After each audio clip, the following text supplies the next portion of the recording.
And for me, why would I open a branch if these are essentially partners and branches? So these things I consider is like one of our values is don't compete with your customer.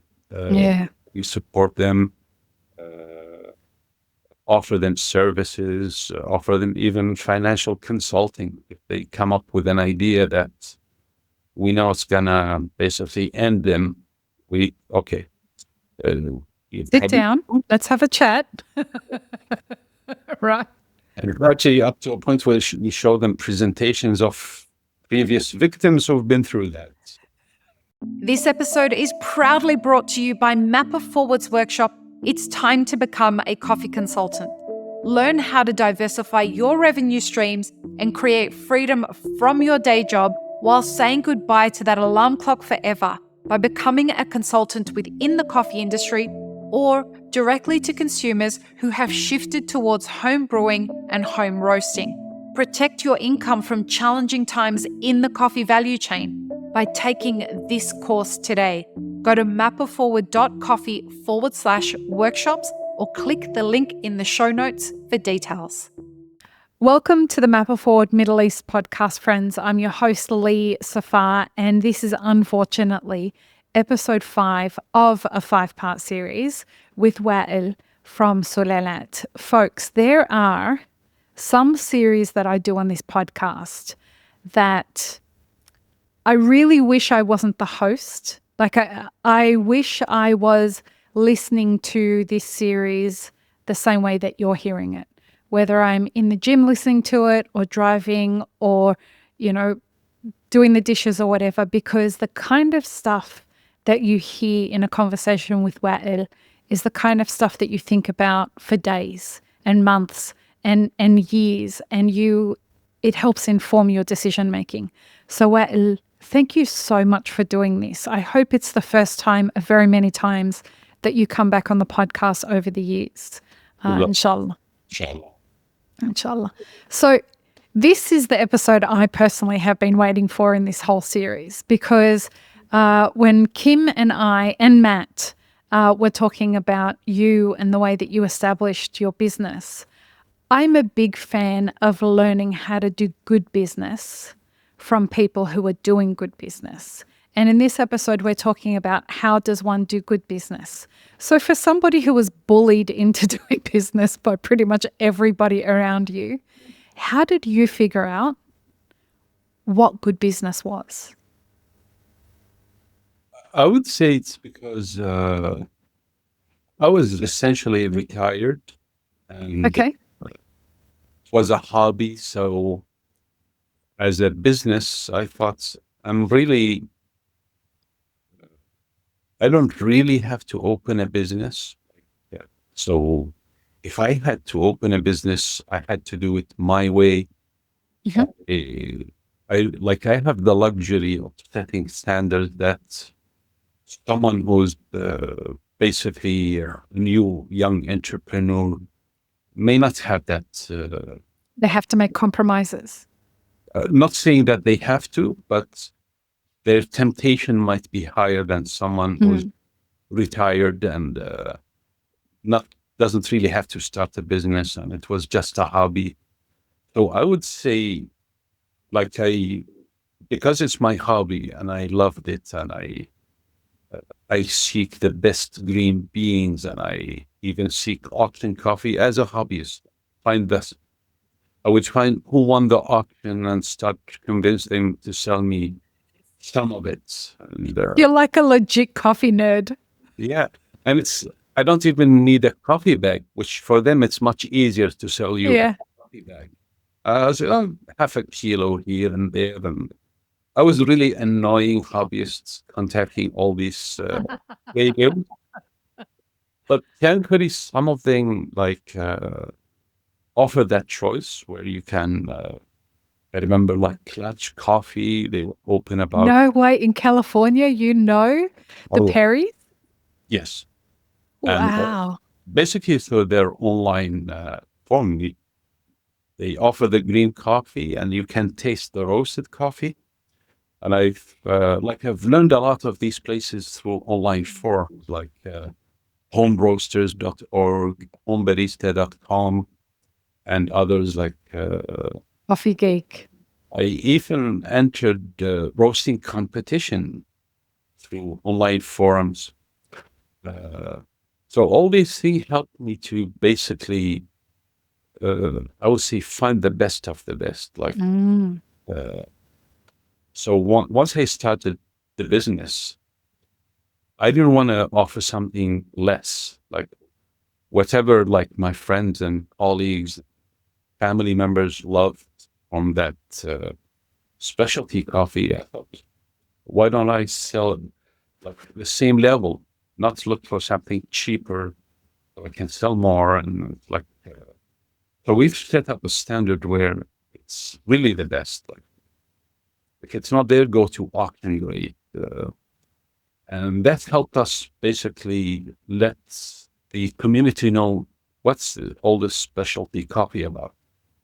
Or they can taste the difference. Like sometimes you can sell a specialty coffee that's so close to the commercial coffee in terms of profile, and if you prepare it, not everyone will be able to tell the difference if it's just 2% a difference of defect rates. That doesn't register with most palates.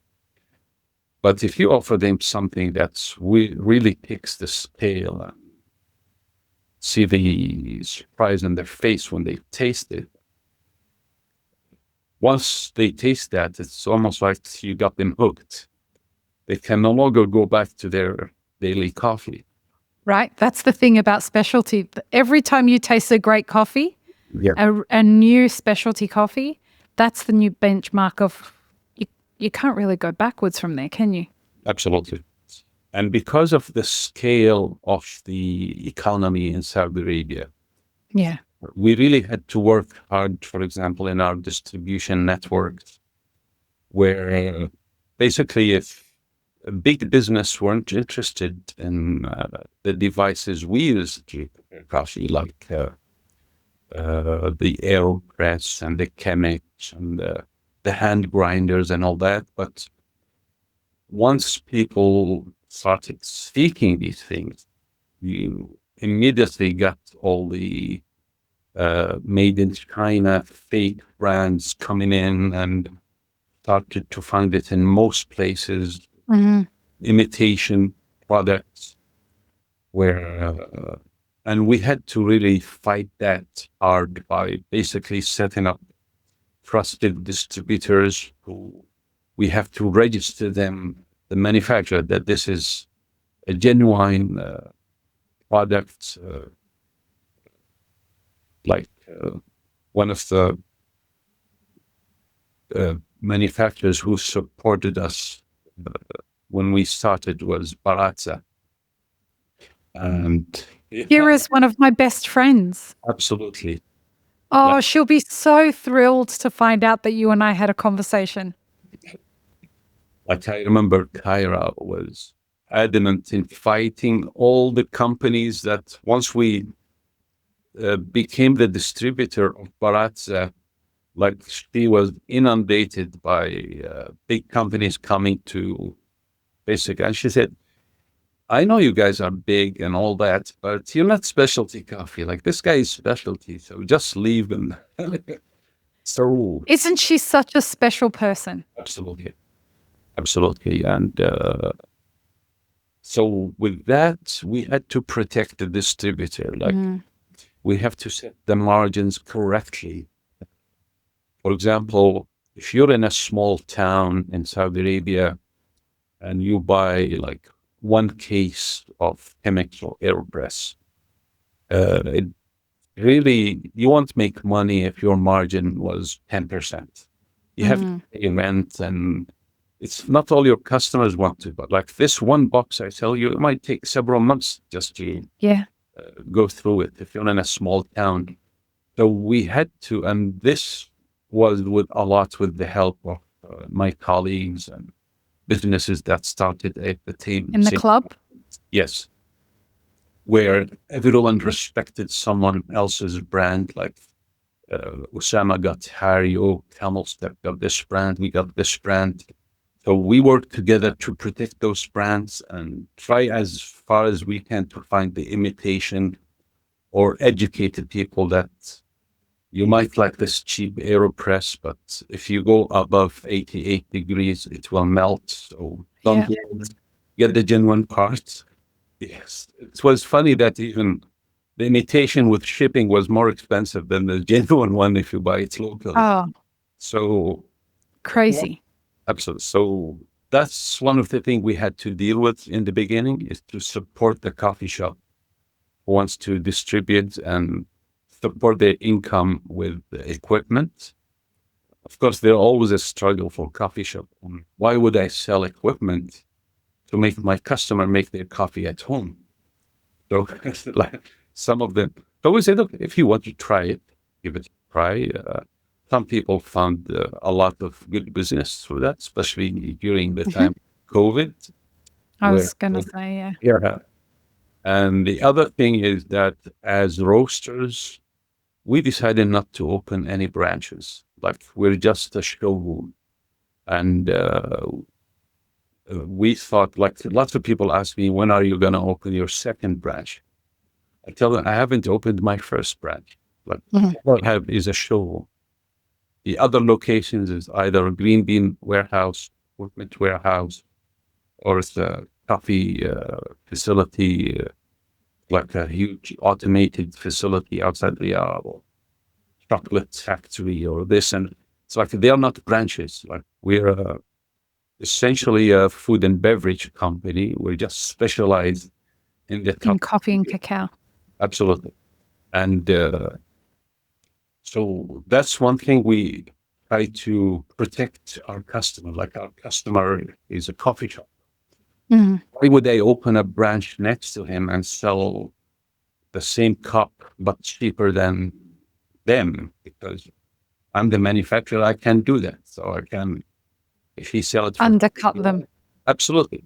So this helped us, and it's almost like now we have, if someone asks me, why don't you open a branch in a small town like Afro al-Batin, I said, well, I already have like 27 branches in Afro al-Batin. Oh, I never heard of it. Oh, it's this coffee shop, this coffee shop. Those are our branches. They're your partners. Absolutely. So we're almost just past 1,000 coffee shops that buy from us. And for me, why would I open a branch if these are essentially partners and branches? So these things I consider like one of our values is don't compete with your customer. You support them, offer them services, offer them even financial consulting. If they come up with an idea that we know it's gonna basically end them, sit down, let's have a chat. Right. And actually up to a point where we show them presentations of previous victims who've been through that. Nice. Can you give some examples, not names, but what are the kinds of practices in that situation? Well, I remember sometimes coffee shops like to compete by the number of branches they open per year. And I've never understood this. So I remember one of our biggest customers at the time,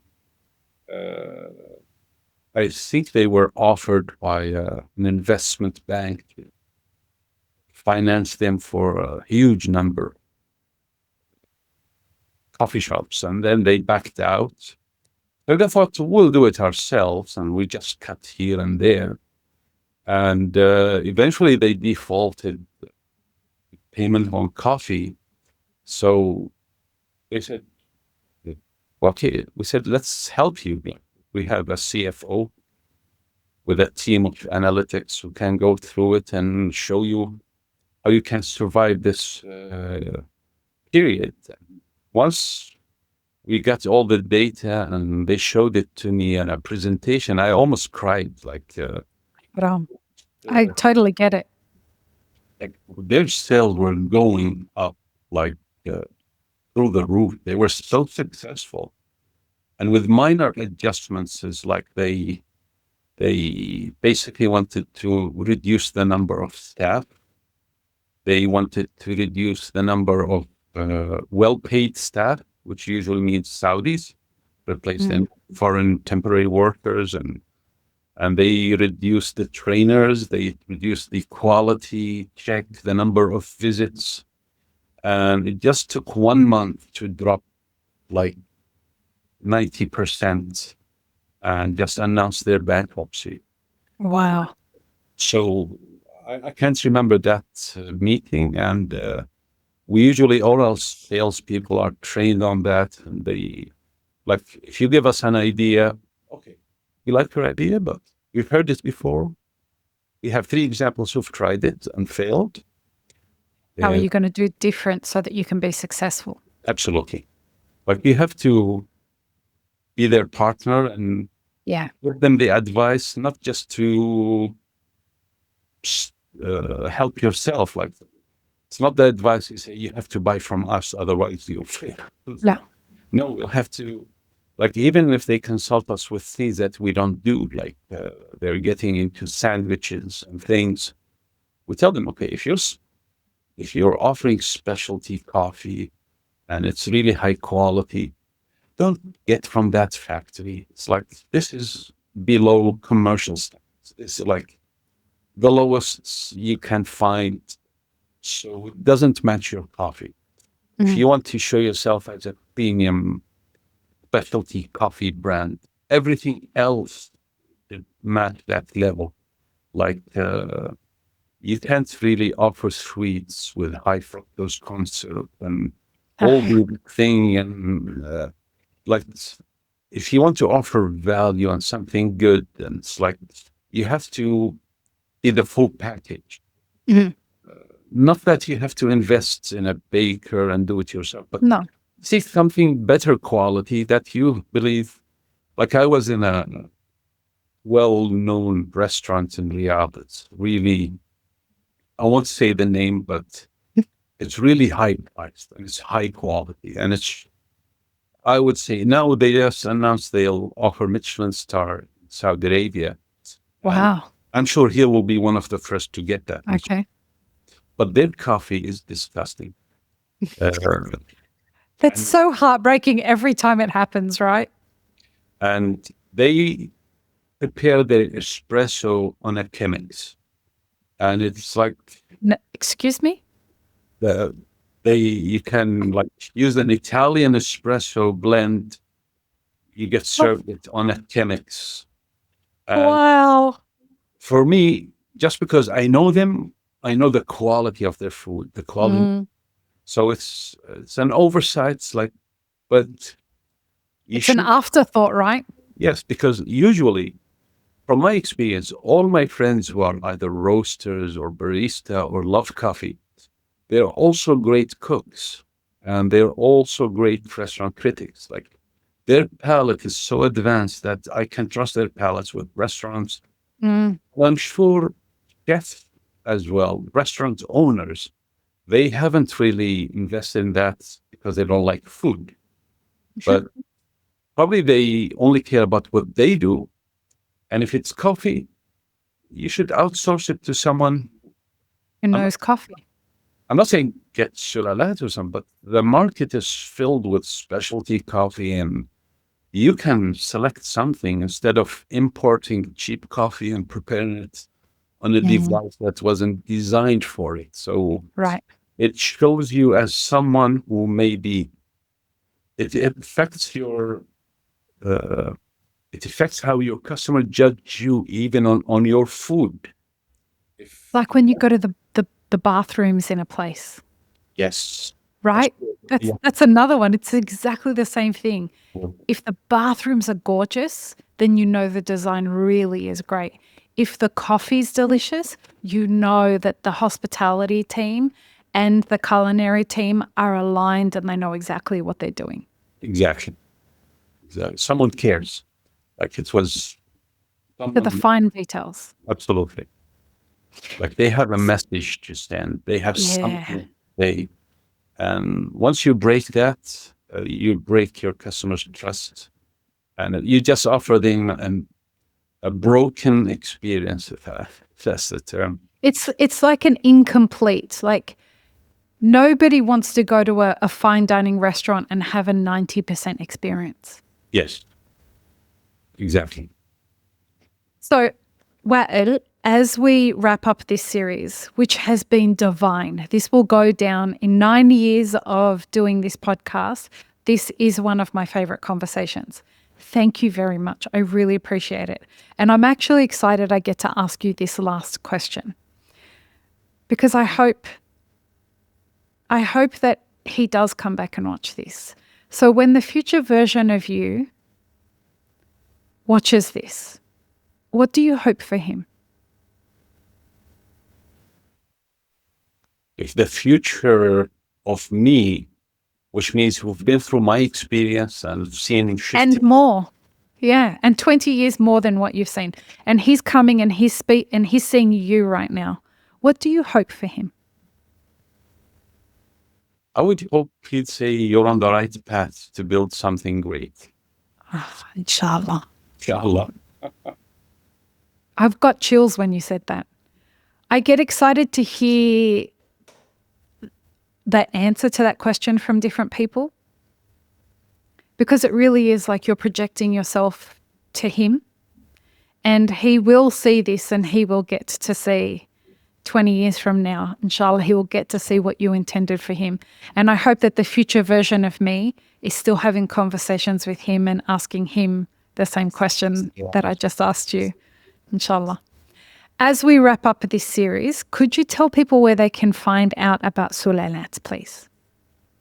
Well, we have our showroom in Riyadh. Anyone who's in Riyadh can buy. Especially within the next month, we'll open the entire space. Oh, wow. Expanding about 4 times our current space. Wow. And also our website. We will soon offer tours for schools. And, we don't mind doing it for tourists as well. If they, nice. I might join one. Absolutely.